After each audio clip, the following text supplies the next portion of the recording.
Afternoon, everyone. We ready to go? Okay, in the absence of objection. Good afternoon, everyone. It's a real pleasure. I'm grateful that you could join with us today because we get to introduce our 10th and newest Chief Scientist, Tony Haymet. The Chief Scientist role, an important one, first created by Prime Minister Hawke back in 1989. It's critical in helping advise government and help promote evidence-based policy development. Let me say from the outset, Tony's an outstanding Australian who will make an exceptional Chief Scientist. While he's very well known and well respected in the science and research community, both locally and abroad, I appreciate might not necessarily be the case in the general public's mind. So let me run through a few of his achievements and contributions.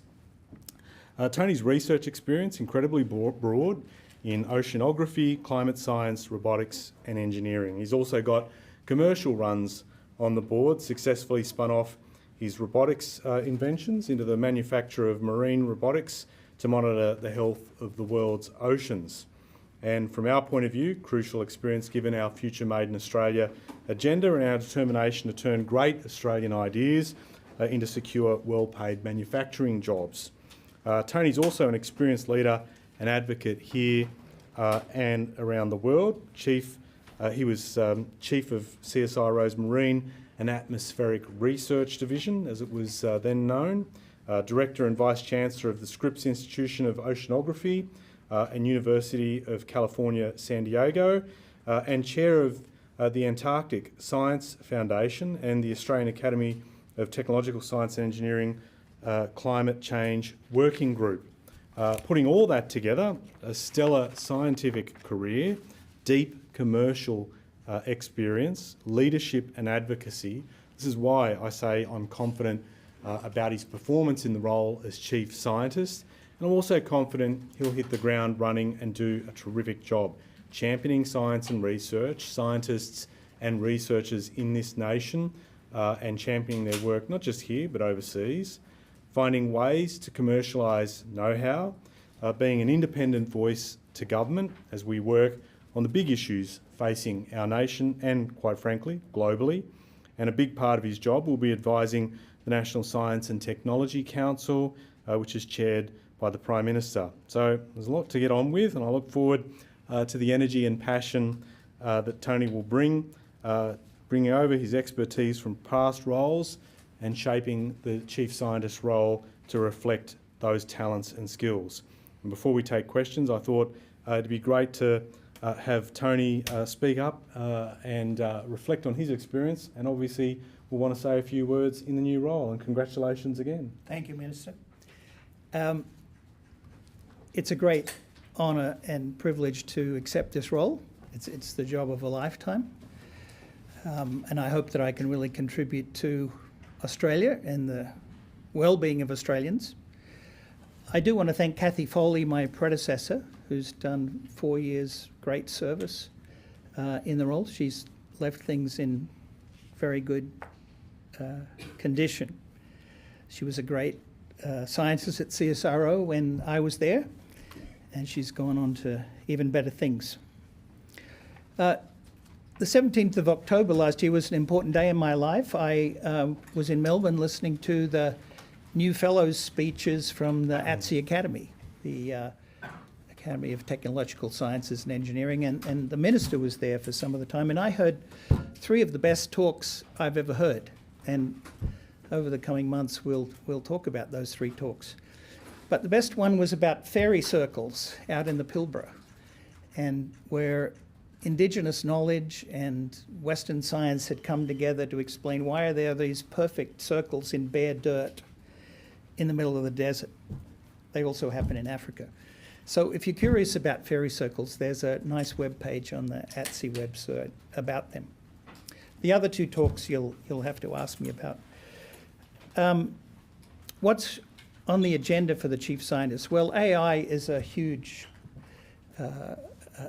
topic, and you've probably seen all of the hysteria about DeepSeek. I have to stop myself and saying deep fake, but DeepSeek is genuine and is really going to change our lives. Certainly has changed the stock market. But it shows you the pace at which innovation and science and technology goes. Privately funded in Shanghai, a bunch of talented 22-year-olds without access to the world's best chips, without access to NVIDIA chips, seem to have created something that's even better that the best companies in the Western world have done. But it shows you how disruptive technology can be and how quickly things can happen. So I view AI as a great opportunity. I think it's a great export opportunity for Australia because AI needs electricity. And most of the world is demanding that we deliver AI with renewable electricity, and Australia is perfectly set up for that. No matter which way we decide to deliver that electricity, we can do it. And so we use, to be a bit nerdy about it, we use the electrons here, and what we export is photons through the World Wide Web, through the optical fibre cable. So we're not losing electrical energy by having deep sea cables to Singapore or wherever. We're actually exporting the results of AI. I think as Chief Scientist, I'm going to be emphasising measurements, data and facts. I think that's very important for Australia. We've got scientists out in our farms and deserts and Antarctica and measuring things in the ocean and atmosphere. And we need to use that data, figure out what it means, and translate it into resources that our community can use. And it feeds back on AI, because AI is a machine learning, it's training itself, and if you've got to make sure that what it's training on is correct. And I think Australia has always been a leader in this kind of measurement, and we need to be a leader in AI. I think we're already doing that. Let me say, you know, there's already entrepreneurs and big investors in Australia doing AI. So it's not as though people are waiting for, you know, some magic person in government to press the go button. The government's already doing well, but, you know, AI is going to happen no matter what we do. I think the key role, and the role that only government can do, is governance. And, you know, there are some dangers with AI, and that's where I'm proud of Australia's record of governance at the states and at the federal level. And I think we'll be in good shape.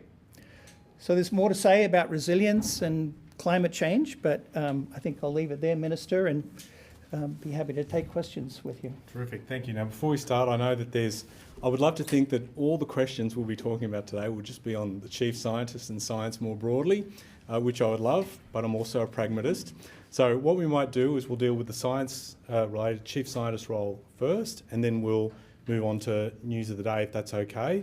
And then I'll start here, and then with Ben, and then others. Yeah, okay. I'll work my way through. I have one for the Chief Scientist, and then I'll come back maybe one for you later, Minister. Chief Scientist, you just talked about artificial intelligence a lot, and obviously you mentioned Australia's governance of AI. We've put a lot of effort into putting together an AI governance structure, particularly the Minister has.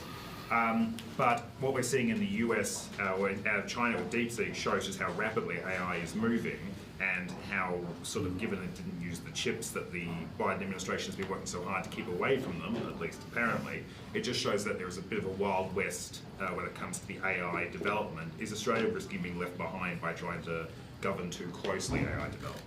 Oh, not at all. I mean, as I say, Australia's entrepreneurs are already creating very large companies.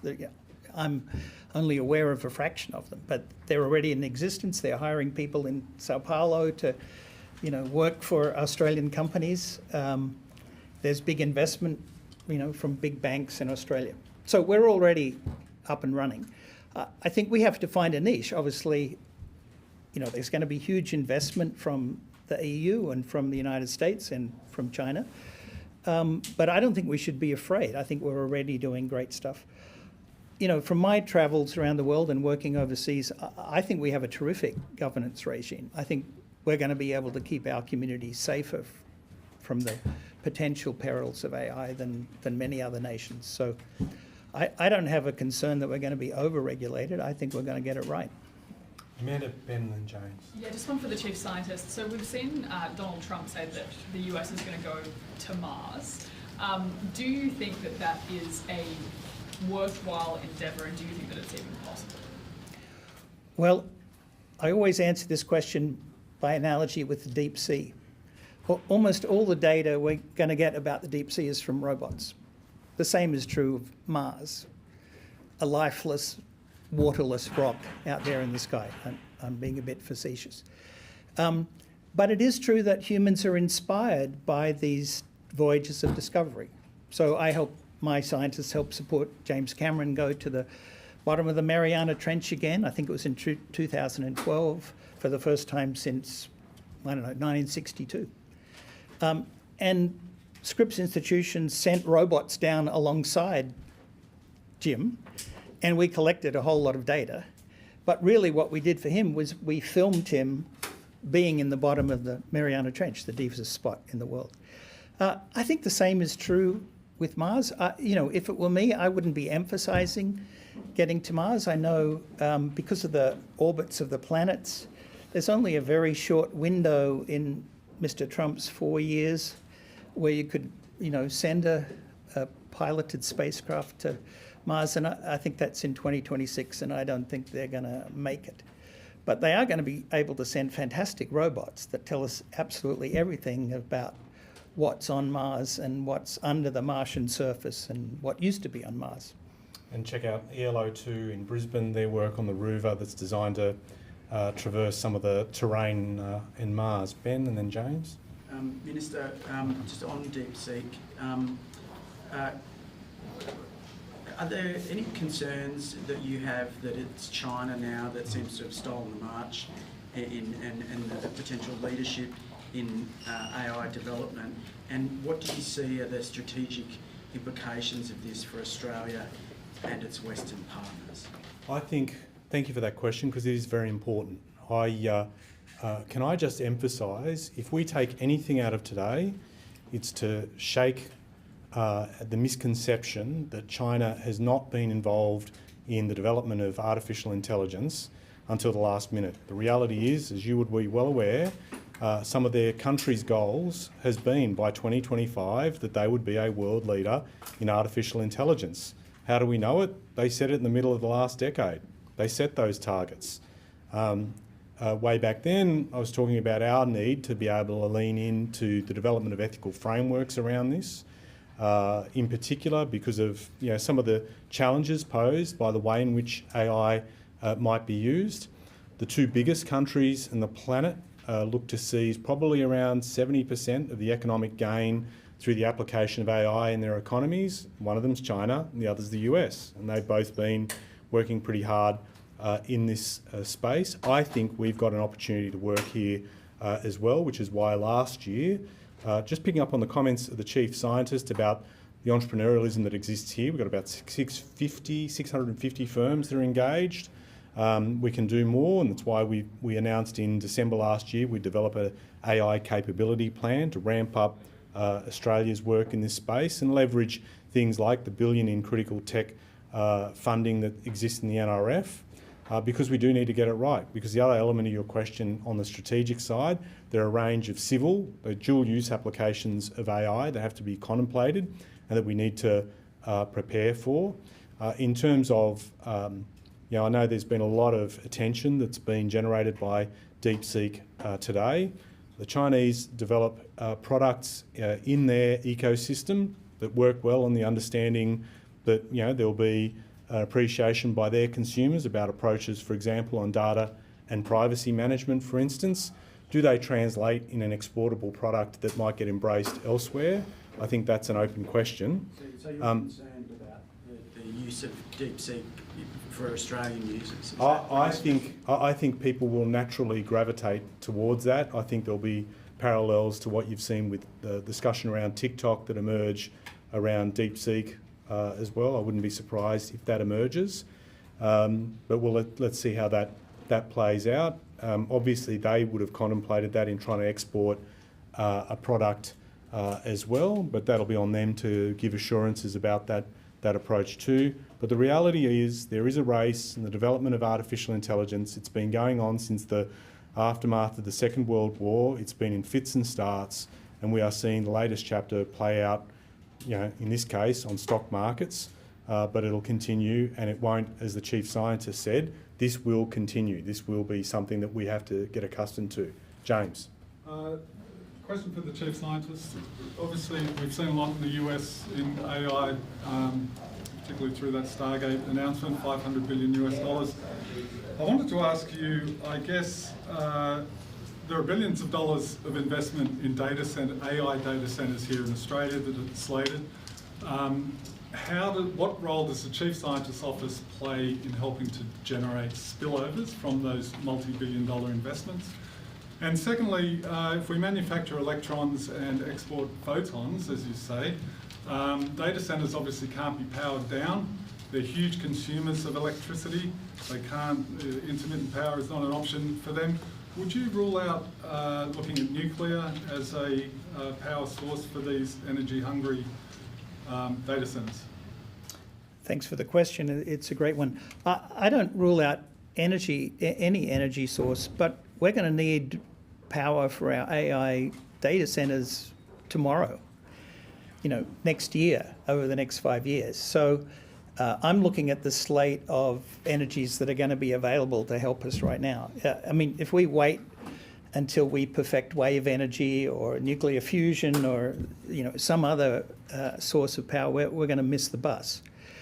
I think Australia's in a great situation in that our resources are scalable. So, things may change a little bit under the current US administration, but all over Europe and the rest of the world, people want AI that's made with renewable energy. And we can scale up our cheap renewable energy, solar, wind, any other source you want to do it. But we're going to have to do it quickly. The other, you ask what the Chief Scientist can do. One thing I think, there are some things that the Chief Scientist supports, and AI is probably one of those.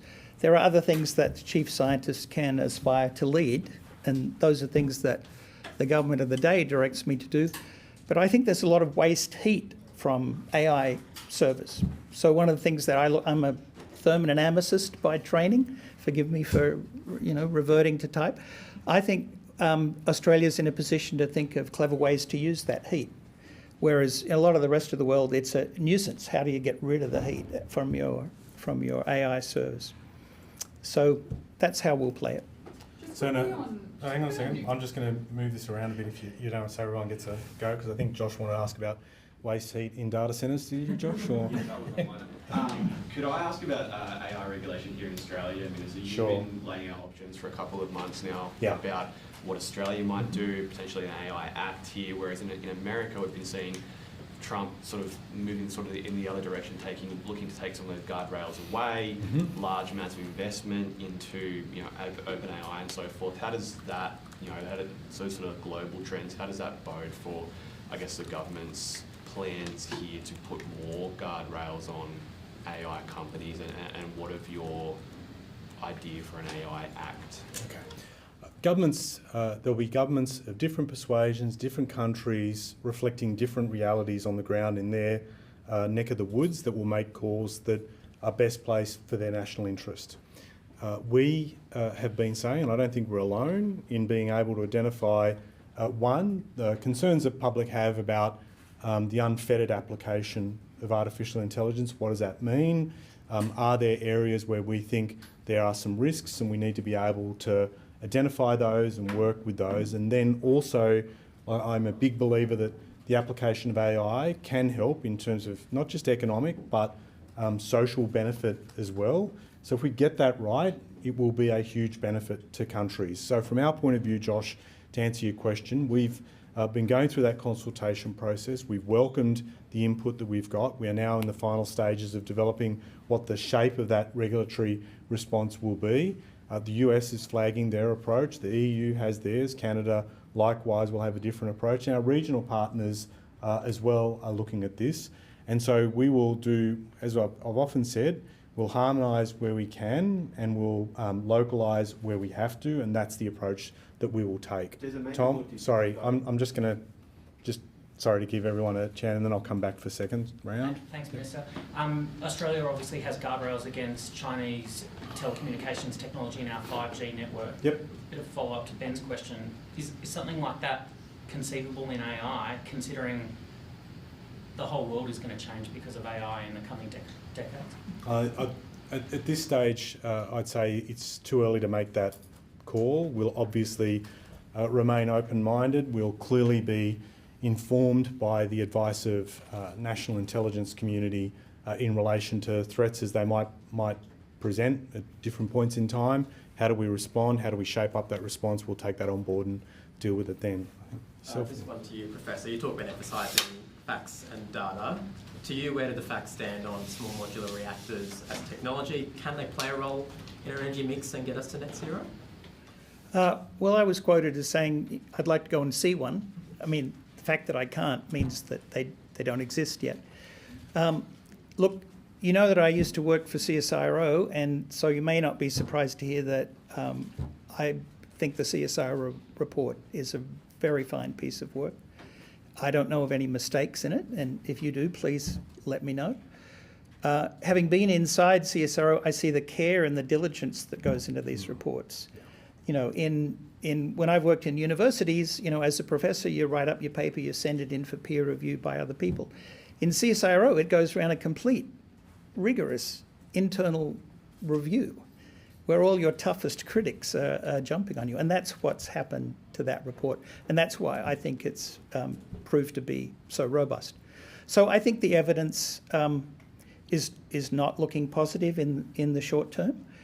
I will venture that I think, you know, I said yesterday that I lived 40 kilometres south of the San Onofre nuclear reactor.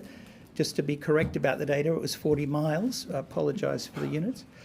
But that reactor was, and my scientists did work for that reactor, looking at the faults underneath the reactor. It was decommissioned after 18 years. You know, if you want to look at a nice story, look at what happened to it on the 11th of September 2011, the great California-Mexico blackout. You know, there's a couple of questions, and I think the people that build nuclear reactors would say this to you. They have two problems.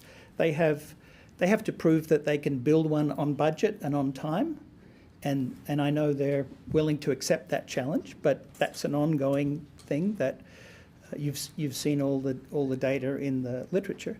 And the second thing is they've got to work on their social license to operate. So just look at when Fukushima happened. When did the TEPCO, the Tokyo Electric Power Company, admit that they'd had 3 separate meltdowns? It wasn't till 2 weeks after they'd happened. And our society just won't tolerate that anymore. And if you go back and look at Chernobyl and 3 Mile Island and so on, there wasn't enough transparency and openness. And again, I think the nuclear industry has accepted the fact that they have to rebuild their social license to operate.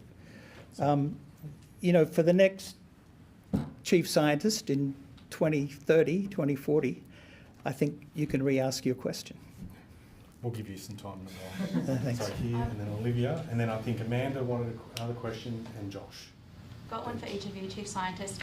President Trump has pulled out of the Paris Agreement. In your view, what does that mean for the global effort to reach the Paris Agreement goals? Is it a disaster waiting to happen? Is it never going to happen? And can you kind of speak to what opportunities there are for Australia in that? And Minister, if I can ask you about DeepSeek. I also keep going to say deepfake. Are you concerned about censorship that the Chinese model is seeking to impose, not allowing users to get answers on Tiananmen Square, alleged human rights abuses? Okay, do you want to go first, and then I'll answer the soft lob? Okay.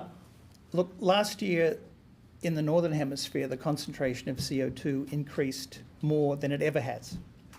So not only have we reached the point what we hoped for to stay below 1.5 degrees global warming by beginning to roll over that Keeling curve, my colleague Dave Keeling, but we've been increasing the rate of CO2. So that's in the Northern Hemisphere, and you know, there's an interesting story about how long it takes for that CO2 to get down to us in the Southern Hemisphere. But, you know, that's the challenge of our government and every government. We really have to convince the Northern Hemisphere to stop emitting the CO2. Now, the US has been doing a great job of that. They've been ramping down coal at a great rate. If you look at US emissions, they've been going down, not by any particular actions of the president, just because financial reasons, it's cheaper to use renewable energy and a bit more gas. So if you drive across Texas today, you'll just see huge wind farms and huge solar energy installations. So actually, I think the economics trumps, if you'll forgive the expression, presidential decrees.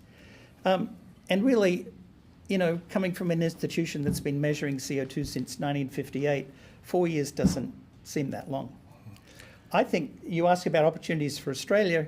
We have to meet our goals. Every political party in Australia has goals. But we have 4 sectors. We have electricity, we have liquid fuel, we have mining and minerals and steel making, and we have agriculture. The first 3, we've got great science and technology. I think we have huge opportunities in agriculture, and we need to in order to reduce the methane and CO2 that we make just by growing our food. But that's an export possibility for us, because all other countries that are trying to meet their Paris targets have exactly the same problem with agriculture.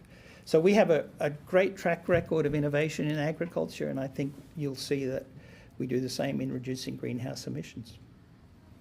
I'm going to walk past the fact that you went for a twofer, getting 2 questions in one. I'll answer very quickly. I guess there are funnily enough, two ways to respond. I think people's individual experiences with particular products will guide them as to whether or not they stay with it or go elsewhere.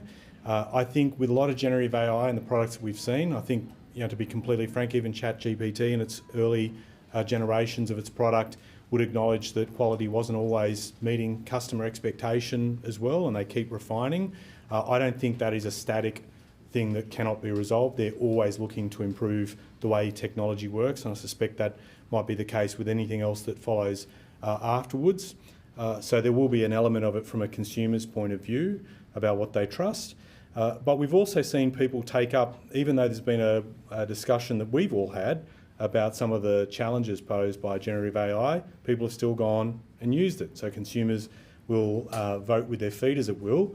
Where there are, similarly to my answer to Tom, I would say, if there is anything that presents a risk in the national interest, we will always keep an open mind and watch what occurs. I think it's too early to jump to conclusions on that, but again, if we have to act, then responsible governments do.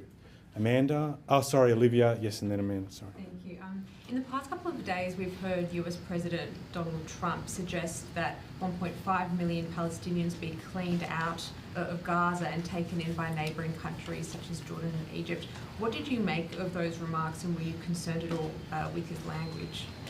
Can I emphasise countries will take their positions as we have. We have said our priority is on full implementation of the ceasefire deal, including the release of the remaining hostages. We're supportive of all efforts globally to build on the momentum of the ceasefire deal because we think it's in the best interest of long-term peace throughout the region. It's been our view certainly that one of the best ways to end the cycle of violence that we've witnessed is through a two-state solution. It is a day of mixed emotions for people in Israel and in Gaza. Obviously in Gaza you're seeing elation from people being able to reunite with loved ones and re-enter. And I think that is an important moment for Palestinians, but I also feel very heavily for the families of the 8 of the 20 hostages that cannot be reunited because they died while being held captive, being held hostage. I've said from the start, Olivia, that I feel really strongly that Hamas has to be held to account for the brutality and the depravity of October 7. That should absolutely occur. I think it's in our best interest, not just on the ground in Gaza and in Israel, but I think globally there is a desire to see a resolution that is sustainable and durable, peaceful, and allows Palestinians and Israelis, ordinary Palestinians and Israelis, to go about their lives pursue their ambitions for their families and their loved ones, and to do so without feeling that weight of fear. So Amanda, Josh, and I'll come back then. Just back on the... And then we're going to wrap it up after these questions, because I think we're going... Just back on the nuclear question. Do you think that the current debate around nuclear, particularly when it comes to perhaps comments that the opposition has made around the CSIRO and their reporting, do you think that is undermining trust in scientific institutions in this country? Well, I think we should have a civil debate about it. Look, I mean, the ministers described my approach as curiosity, and that's actually the way it is. You know, when I talked to the Australian Financial Review yesterday, I mentioned 3 forms of energy. One, this wave energy, and Australia has probably the greatest wave resource in Australia. And also fusion, the other way of doing nuclear energy, which doesn't make waste, you know, which has been around since 1946, and no one's got it to work. But there's a company in Massachusetts, Commonwealth Fusion, not the Commonwealth of Australia, but the Commonwealth of Massachusetts, that's actually building one. Now, I don't know whether they'll work or not, but that's the way science goes. So there are actually lots of candidate energies that might be great for Australia, you know, once they're built, once we've paid the cost of developing and, you know, eventually building them and then deploying them. The trouble they all have, including my favourites, is they're up against an incredibly cheap competitor in solar and wind. And that is really the commercial factor arresting those energies. But as we see, you know, there may be some bright spark who figures out how to get one of these forms of energies to work, and then Australia will be in great shape. I have to say, I'm looking at the things, I mean, sustainable biofuels is another one, where Australia has a natural advantage. And we have an advantage in sustainable biofuels and in wave energy, if it comes to that, and in solar and wind. So, you know, I'm putting a much greater share of my energy into those things that are really special to Australia. I've avoided, we'll go 1, 2, 3, and then final questions if you don't mind. But I've avoided jumping in on some of the questions, but I wouldn't mind just on this one very quickly. We get a lot of, you know, I think you know, it's understandable you phrase a question the way that you did. There are 3 groups represented in this room right now. There's your good selves, there's my vocation, there's his. I'll tell you what, his vocation got a lot of trust. And there's a reason for that. People have trusted science. And I don't just say that as a feel-good sentiment, but you actually look at it. We went through a once-in-a-generation event in a pandemic. We developed a vaccine. People globally worked together to develop a vaccine, and it was developed in record time and tested and rolled out and saved lives, and people put their trust in that. And it speaks to a great volume about what people do back in terms of their scientists and the work that they do, and I completely understand that there will be controversial things said from time to time designed to undermine the science or undermine science more broadly. The reality is our science and researchers are held in high regard, and the other reality is too, Australian ideas matter. They get picked up globally and they get used elsewhere, and there's a lot of trust in what we do.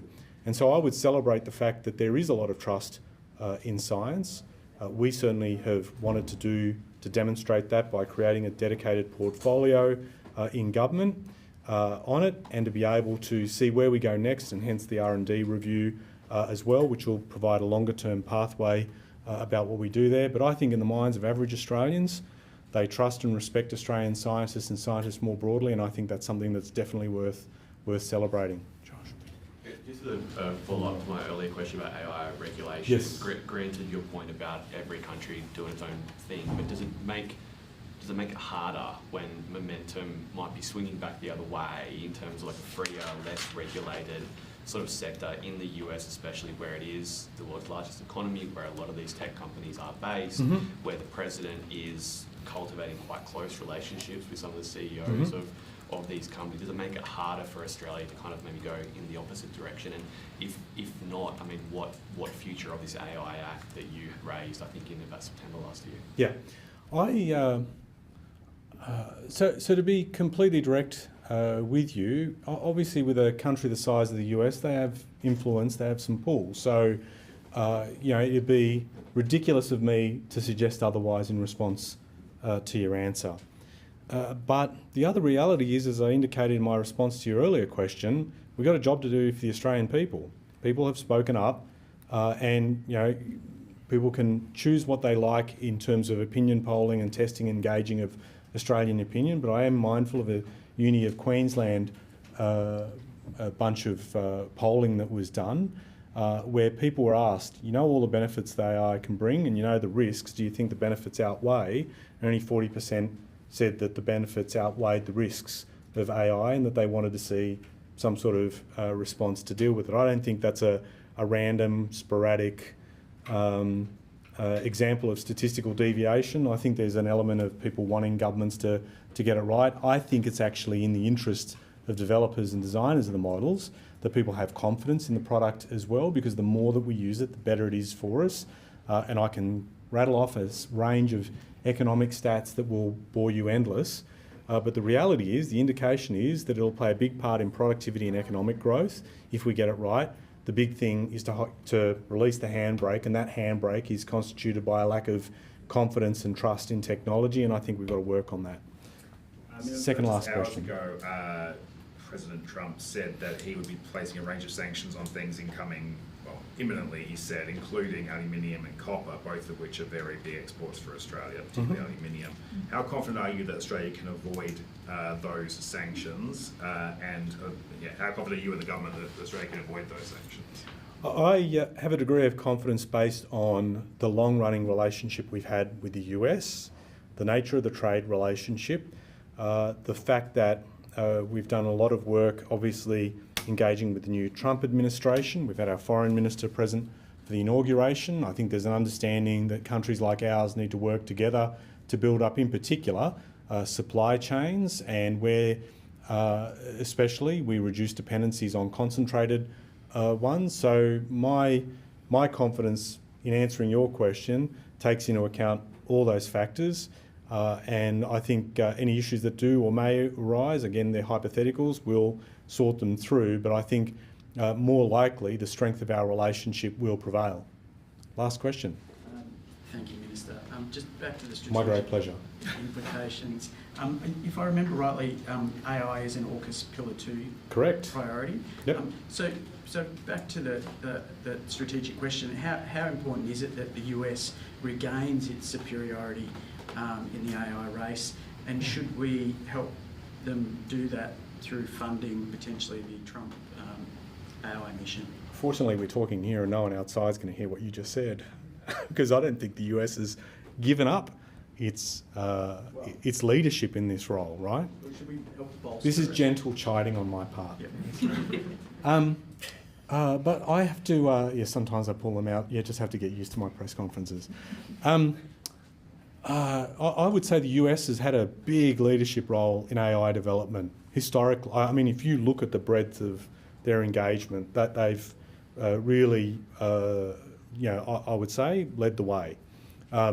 There are other countries that made a contribution. I think we have a lot of firms here that are working in this space, and you'll see some announcements made in due course in relation to that. But I think it has been well understood. I'll put this to you that both America and China have been in a big race on this for the best part, in particular, a focused race over the course of the last decade. I don't think the US has any intention of giving up its lead by virtue of the Stargate announcement that was made just in the last few days, which builds on top of everything else that's happening over there. And we have great research relationships with the US as well, so I think we get those right, that will benefit.